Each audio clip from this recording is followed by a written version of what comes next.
ટીવી9 પર આપનું સ્વાગત છે। હું છું હાર્દિક મોદી। બ્રેકિંગ ન્યૂઝથી શરૂઆત કરીશું। સ્મૃતિ મંધનાના લગ્નને લઈ ચાલતી અટકળો પર આખરે અંત આવ્યો। ભારતીય મહિલા ક્રિકેટર સ્મૃતિ મંધનાના લગ્ન તૂટ્યા છે। સિંગર અને ફિલ્મ નિર્માતા પલાશ મુચ્છલ સાથેના લગ્ન તેમના રદ થયા। સ્મૃતિ મંધનાએ સોશિયલ મીડિયા પર પોસ્ટ કરીને પુષ્ટિ કરી છે।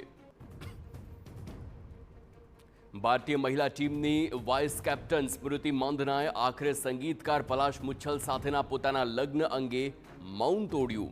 મંધનાએ પોતાની ઇન્સ્ટાગ્રામ સ્ટોરી પર સ્પષ્ટતા કરી છે કે તેમના લગ્ન રદ કરવામાં આવ્યા। ઉલ્લેખનીય છે કે મંધના અને પલાશ મુચ્છલના લગ્ન 23 નવેમ્બરના રોજ યોજાવાના હતા।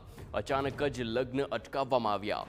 સ્મૃતિના પિતાની તબિયત સારી ન હોવાનું કારણ સામે આવ્યું, પરંતુ તે બાદ બંને વચ્ચેના સંબંધોને લઈ પણ અનેક અટકળો વહેતી થઈ હતી। ત્યારે સ્મૃતિ મંધનાએ પોસ્ટ કરીને લખ્યું કે છેલ્લા કેટલાક અઠવાડિયાથી મારા જીવન વિશે ઘણી અટકળો ચાલી રહી છે।